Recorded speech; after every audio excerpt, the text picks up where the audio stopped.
স্বাগতম প্রেমানুভূতিতে।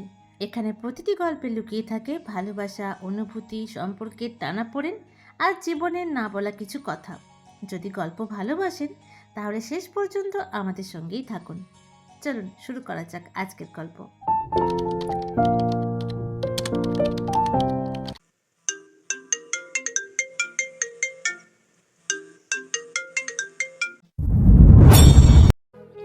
Divorce paper হাতে নিয়ে নিজের প্রাক্তন স্বামীর বিয়ের আসরে দাঁড়িয়ে আছে মেঘ। মাহি তাকে ডিভোর্স পেপারটা দিয়েছে মিনিট 5 আগে। মেঘের হাতে ডিভোর্স পেপারটা দিয়েই নতুন করে বিয়ের আসরে বসবে মাহির। এক জোড়া চোখ যে সে কখন থেকে তার দিকে তাকিয়ে আছে সেই খবর তার নেই। নতুন করে বিয়ের আসরে বসতে পেরে মহা খুশি মাহির। মুখে হাসি লেগেই আছে তার। কেন জানি মাহিরের মুখের হাসি সহ্য হচ্ছে না মেঘের। কেন সহ্য হচ্ছে না তা মেঘের অজানা। সে তো এটাই চেয়েছিল, মাহিরের কাছ থেকে মুক্তি তো চেয়েছিল। আজ মাহির তাকে মুক্তি দিয়েও দিল। তাহলে কেন অন্য মেয়ের সাথে মাহিরকে দেখতে কষ্ট হচ্ছে তার? না, আর এখানে থাকা যাবে না। কথাটা বলেই মেঘ বাড়ির মেন দরজা দিয়ে হাঁটা দেয়। কয়েক পা এগিয়ে যেতেই পিছনে হইচই শুনতে পায় মেঘ। হইচই শুনে মেঘ বুঝতে পারেছে মাহির আর মিমির বিয়ে হয়ে গেছে। তাই আর এক সেকেন্ডও না দাঁড়িয়ে দৌড়ে বাড়ি থেকে বের হয়ে যায় মেঘ। যা মাহিরের চোখ এড়ায়নি। মেঘকে দৌড়ে বের হতে দেখে মাহির মেঘের পিছনে দৌড়াতে দৌড়াতে মাহিরের বাড়ি থেকে অনেক দূরে চলে আসে মেঘ। একটু সামনে এগিয়ে গেলেই মেঘদের বাসার দিকে হাঁটা শুরু করে মেঘ। যে কোনো সময় মাহির চলে আসতে পারে এই ভেবে হাঁটার গতি বাড়িয়ে দেয় মেঘ। বাড়ির গেটের সামনে আসতেই দেখে মাহির গাড়িতে হেলান দিয়ে দাঁড়িয়ে আছে, হাতে তার জ্বলন্ত সিগারেট। মাহিরকে দেখে মেঘ আবার দৌড় দিতে যাবে, তার আগে মাহিরের কিছু মহিলা গার্ড মেঘকে ধরে ফেলে। সামনে মাহির, পেছনে তার মহিলা গার্ড। এখন কোথায় যাবে সে? কি করে পালাবে এখান থেকে? পালানোর পথ খুঁজতে থাকে মেঘ। মেঘকে পালানোর পথ খুঁজতে দেখে মাহির সিগারেটে শেষ টান দিয়ে মেঘের দিকে এগিয়ে যায়। মেঘকে এক টানে নিজের কাছে টেনে নিয়ে বলে, তোমার মতো মেয়ের জন্য আমার 2 মিনিট টাইম ওয়েস্ট করতে হয়েছে। এই শাস্তি তোমাকে পেতেই হবে। আপনাকে কে বলেছে আমার জন্য টাইম ওয়েস্ট করতে? কেন আমার পিছনে টাইম ওয়েস্ট করছেন? তুমি এখনো আমার বউ। কেমনে? আপনি তো ডিভোর্স পেপারে সাইন করে দিয়েছেন। আমাদের তো ডিভোর্স হয়ে গেছে। তুমি তো করনি, সো এখনো ডিভোর্স হয়নি। এক্ষুনি করছি। আমাকে একটা কলম দিন। মাহির মেঘের দিকে কলম এঁকে দেয়। মেঘ মাহিরের হাত থেকে কলম নিয়ে গাড়ির উপর ডিভোর্স পেপারটা রেখে সাইন করে দেয়। আমাদের ডিভোর্স সম্পন্ন হয়েছে। এখন থেকে আপনার আর আমার মধ্যে কোনো সম্পর্ক নেই। আপনি আপনার রাস্তায় যান আর আমাকে আমার রাস্তায় যেতে দেন। মেঘের মুখে এমন কথা শুনে মাহিরের মাথায় রক্ত উঠে যায়। রাগে রাস্তার পাশে থাকা দেওয়ালে শরীরের সব শক্তি দিয়ে ঘুষি মারে। হাত ফেটে রক্ত বের হয়ে যায় মাহিরের হাত থেকে। সেই দিকে মাহিরের কোনো খবরই নেই। মনির আঘাতের কাছে হাতের আঘাত কিছুই না। মাহিরের হাত থেকে অনবরত রক্ত বের হয়ে মাটিতে গড়িয়ে পড়ছে, সেই দিকে তার কোনো খবর নেই। মাহিরের এই অবস্থা দেখে মেঘ নিজের ওড়না দিয়ে মাহিরের হাত বেঁধে দেয়। কষ্ট দিয়ে আবার আতিক্ষেতা দেখাতে আসছে। কিছু বললেন? না, গাড়িতে ওঠো। না, ওঠো বলছি। আমি বললাম উঠবো না। এই কথা বলে মেঘ এক দৌড়ে বাড়ির গেটের ভিতরে চলে যায়। মেঘের পিছু পিছু মাহিরও যায়। বাড়ির কলিং বেল অনবরত চেপে যাচ্ছে মেঘ, কিন্তু কেউ খুলছে না। আরো 2 বার বাজানোর পর মেঘের মা দরজা খুলে দিল। মেঘ তাড়াতাড়ি বাড়ির ভিতরে গিয়ে দরজা বন্ধ করে দেয়। দরজার সাথে হেলান দিয়ে দাঁড়িয়ে হাঁপাতে থাকে। মেয়েকে হাঁপাতে দেখে মেঘের মা আয়েশা বলেন, কি রে, কি হয়েছে? এভাবে হাঁপাচ্ছিস কেন? আয়েশা কথাটা বলে শেষ করতে না করতেই বাড়ির কলিং বেল বেজে উঠল। দরজার সামনে থেকে সর, কে এসেছে দেখি। না, আমি সরবো না। কেন? তা বলতে পারবো না। মেঘ, সত্যি করে বল তো কে এসেছে? মাহির স্যার এসেছে। ওইটা তোর স্যার না, স্বামী। স্বামী না, স্যার। দরজা থেকে সর। আয়েশা এই কথা বলে মেঘকে ধাক্কা দিয়ে দরজা থেকে সরিয়ে দেয়। মেঘ মাকে পেছন থেকে জড়িয়ে ধরে বলে, আম্মু, তুমি দরজা খুলবে না বলে দিলাম। কেন? উনি এসে আমাকে নিয়ে যাবে। তো তো মানে? আমি যাব না। সেটা তো পরে দেখা যাবে। এই কথা বলে আয়েশা দরজা খুলে দেয়। দরজা খুলতে দেখে মাহির দাঁড়িয়ে আছে। আসসালামু আলাইকুম শাশুড়ি আম্মু, কেমন আছেন? ওয়ালাইকুম আসসালাম। আলহামদুলিল্লাহ ভালো আছি, তুমি কেমন আছো? ভেতরে এসো বাবা। না শাশুড়ি আম্মু, আজকে আর ভিতরে যাব না। আপনার মেয়েটাকে দিয়ে দেন, নিয়ে চলে যাই। তোমার বউকে তুমি নিয়ে যাও। থ্যাঙ্কস মাই ডিয়ার শাশুড়ি। এই কথা বলে মাহির বাড়ির ভিতরে গিয়ে মেয়েকে কোলে তুলে নেয়। আম্মু, আমাকে বাঁচাও এই ফাজিল ব্যাটার হাত থেকে। এই ব্যাটা আমাকে নিয়ে যাচ্ছে। আমি তোকে বাঁচাতে পারবো না। আম্মু, উনি আমাকে ডিভোর্স দিয়েছে। আমাদের ডিভোর্স হয়ে গেছে।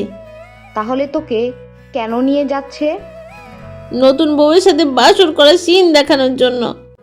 মেঘের মুখে এমন কথা শুনে মাহির মেঘকে একটা ধমক দেয়। ধমক খেয়ে মেঘ চুপ হয়ে যায়। তা দেখে মাহির আয়েশাকে আল্লাহ হাফেজ বলে বাড়ি থেকে বের হয়ে আসে। মাহির গাড়ি ড্রাইভ করছে আর মেঘ তার পাশে বসে কান্না করছে আর বলছে, আমি আপনার সাথে আপনার বাড়িতে যাব না। আমাকে আমার আম্মুর কাছে দিয়ে আসেন। সাইন করার আগে মনে ছিল না? মানে? মাহির মেঘের দিকে ডিভোর্স পেপারটা এগিয়ে দিয়ে বলল। এই পেপারটা ভালো করে দেখো। মেঘ মাহিরের হাত থেকে পেপারটা নিয়ে দেখতে থাকে। লাস্ট পেজের পয়েন্টগুলো একটু ভালো করে দেখো। মাহিরের কথা মতো মেঘ লাস্ট পেজে গিয়ে পয়েন্টগুলো দেখতে থাকলো। স্বামী স্ত্রী ডিভোর্স পেপারে সাইন করে দিলেই হয়, ডিভোর্স হয়ে যায় না। ডিভোর্স কার্যকর হতে 3 মাস সময় লাগে। এই 3 মাস স্বামী স্ত্রীর একসাথে থাকবে। স্বামীর বলা সব কথাই শুনতে হবে, অমান্য করা যাবে না। স্বামী যখন যা বলবে তাই করতে হবে, কথা নড়চড় করা যাবে না। 4 নম্বর পয়েন্ট পর্যন্ত পড়েই মেঘ থেমে যায়। বাকিগুলো পড়ার সাহস বা ইচ্ছা কোনোটাই তার নেই। থেমে গেলা কেন? বাকিগুলো পড়ো, মুখস্থ করে নাও। আপনি কি করতে চাইছেন? 3 মাস তোমাকে নিজের কাছে রাখতে চাইছি। 3 মাস পর মুক্তি দিয়ে দিবেন তো? হুম। তাহলে এটাই ডিল থাকলো। 3 মাস পর আপনি আপনার রাস্তায়, আমি আমার রাস্তায়। ওকে? ওকে। মেঘ আর কোনো কথা বলে না। মাহির এক পলক মেঘের দিকে তাকিয়ে ড্রাইভিংয়ে মনোযোগ দিল। 8 ঘন্টার মধ্যেই তারা বাসায় এসে পৌঁছে যায়। মেঘের হাত ধরে মেঘকে টেনে নিয়ে যায় বাড়ির দিকে। বাড়ির কলিং বেল চাপতেই দরজা খুলে দেয় মিমি। মাহিরকে দেখে মিমি জড়িয়ে ধরে বলে, বেবি তুমি কি ভুলে গেছো আজকে আমাদের বাসর রাত? No baby. তাহলে চলো বাসর করি। চলো। এখন শুরু না করলে বরের আগে শেষ করতে পারবো না। কথাটা বলে মাহির মিমিকে কোলে তুলে নেয়। মেঘকে উদ্দেশ্য করে বলে, 2 গ্লাস দুধ গরম করে আমার রুমে দিয়ে যাও। আমি পারবো না। মাহির ঘুরে দাঁড়িয়ে বলে, কি বলছো? শুনিনি, আর একবার বলো। আমি দুধ গরম করতে পারবো না। পয়েন্টগুলোর কথা ভুলে গেছো? না। তাহলে 5 মিনিটের মধ্যেই দুধ গরম করে নিয়ে এসো। কথাটা বলেই মাহির মিমিকে নিয়ে রুমে চলে যায়। মাহিরের যাওয়ার দিকে পলকহীন দৃশ্যে তাকিয়ে থাকে মেঘ। মাহির মেঘের চোখে আড়াল হতেই চোখ নামিয়ে ফেলে মেঘ। তারপর রান্নাঘরের দিকে পা বাড়ায়। ফ্রিজ থেকে দুধের বোতল বের করে দুধ গরম করে নেয়।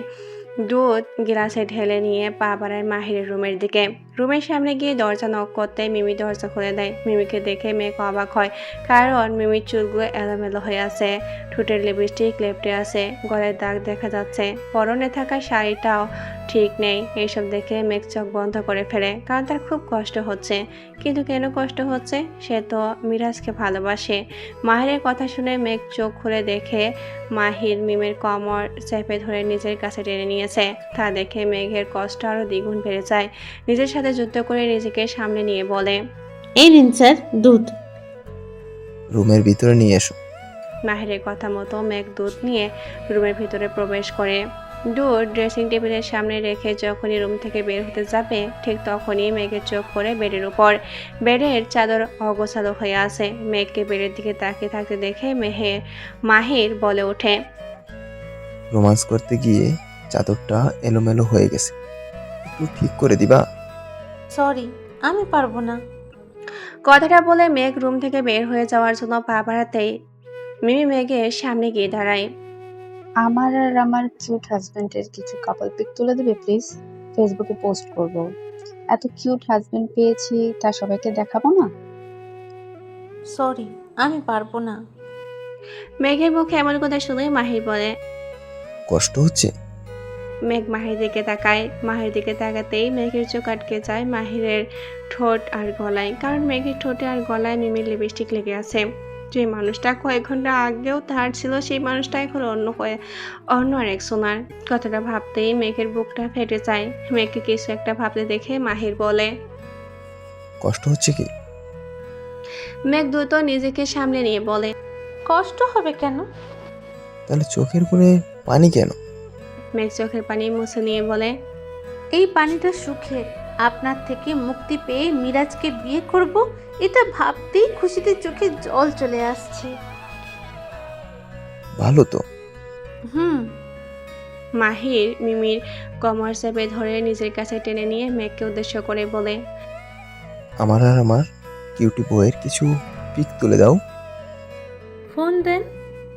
মাহির মেঘের দিকে ফোন এগিয়ে দেয়। মিমি, আপনার শাড়িটা ঠিক করে পোজ দেন। মেঘের কথা মতো মিমি শাড়ি ঠিক করে নেয়। মাহির মিমিকে নিজের কাছে টেনে নিয়ে বিভিন্ন ধরনের কাপল পিকের পোজ দিতে থাকে আর মেঘ ছবি তুলতে থাকে। মেঘের হাত কাঁপছে, খুব কষ্ট হচ্ছে নিজের হাজবেন্ডকে আরেকটা মেয়ের সাথে দেখে। মেঘের হাত পা কাঁপা দেখে মাহির বলল। আরে ওকে? হুম। তাহলে হাত কাঁপছে কেন? ওই, আপনারা পোজ দেন। মাহির আর মিমি আরও একটা পোজ দিতে থাকে আর মেঘ ছবি তুলতে থাকে। 100+ ছবি তোলার পর মেঘ মাহিরের ফোনটা বেডের ওপরে রেখে দিয়ে রুম থেকে বের হয়ে যায়। নিজের জন্য বরাদ্দ করা রুমে চলে যায়। দরজা বন্ধ করে দরজার কাছেই বসে পড়ে। মাহির আর মিমির ঘনিষ্ঠ হওয়ার সিনগুলো মেঘের চোখে ভাসে। মাহিরকে মিমির পাশে দেখতে খুব কষ্ট হচ্ছে মেঘের। আমার এত কষ্ট হচ্ছে কেন? তার মানে কি আমি মাহির স্যারকে ভালোবেসে ফেলেছি? না, এটা হতে পারে না। আমি তো মিরাজকে ভালোবাসি। কি হচ্ছে এইসব আমার সাথে? কথাটা বলেই মেঘ কান্না করতে থাকে। মেঘের কান্না নিজের রুম থেকে দেখছে মাহির। মেঘের রুমে সিসি ক্যামেরা থাকায় মাহির রুমে বসে সব দেখতে পাচ্ছে। রাত 3টা, মেঘ ঘুমাচ্ছে। কান্না করতে করতে কখন যে ঘুমিয়ে পড়েছে তা মেঘ নিজেও জানে না। পকেটে 2 হাত গুজে পলকহীন দৃষ্টিতে মেঘের ঘুমান্ত চেহারার দিকে তাকিয়ে আছে মাহির। অতিরিক্ত কান্না করায় মুখটা ফুলে গেছে, চোখে পানি জমে আছে। মাহির আলতো করে সেই পানি মুছে দেয়। মেঘের দিকে ঝুঁকে মেঘের কপালে একটা চুমু দেয়। মাই ডিয়ার বউ, তোমাকে যত দেখছি ততই অবাক হচ্ছি। তুমি আমাকে ভালোবাসো, তা বলে দিলেই তো হয় না। শুধু একবার বলো যে তুমি আমাকে ভালোবাসো। আমি মাহির মুহূর্তের মধ্যেই তোমার হয়ে যাব, প্রমিস। কথাটা বলে মাহির আবারও মেঘের কপালে চুমু খায়। তোমাকে এইভাবে কষ্ট দেওয়ার জন্য সরি মাই ডিয়ার বউ, কিন্তু এছাড়া আমার আর কোনো উপায় ছিল না। এমন না করলে তুমি কখনোই উপলব্ধি করতে পারবে না যে তুমি আমাকে ভালোবাসো। মাহির আবারও মেঘের কপালে চুমু খায়। সব নামই কাগজে কলম লেখা যায়, কিন্তু কিছু নাম হৃদয়ে এমনভাবে লেখা থাকে যার কোনো মোচন নেই, কোনো ভুল সংশোধনের সুযোগ নেই। সে নাম শুনলেই মন কাঁপে, চোখের কোণে জমে ওঠে শত স্মৃতির কুয়াশা। ভালোবাসার সেই নামটা আজও বুকের গভীরে এক নিঃশব্দ কবিতা হয়ে বাজে। হয়তো পাশে নেই, তবু মনে রয়, কারণ কিছু নাম শুধু স্মরণ নয়, অনুভব। সেই নামটাই হলো মেঘ। আরেরা ইসলাম মেঘ, আমার হৃদয়ে চিরদিনের জন্য লেখা। আমার বিশ্বাস খুব শীঘ্রই বলবে যে তুমি আমাকে ভালোবাসো। কথাটা বলে মাহির উঠে দাঁড়ায়। মেঘের রুমে থাকা সোফায় গিয়ে শুয়ে পড়ে মাহির। গল্প শেষ নয়, শুধু আজকের মতো থামলো। পরের পর্বে আবার দেখা হবে। সঙ্গে থাকুন প্রেমানুভূতির।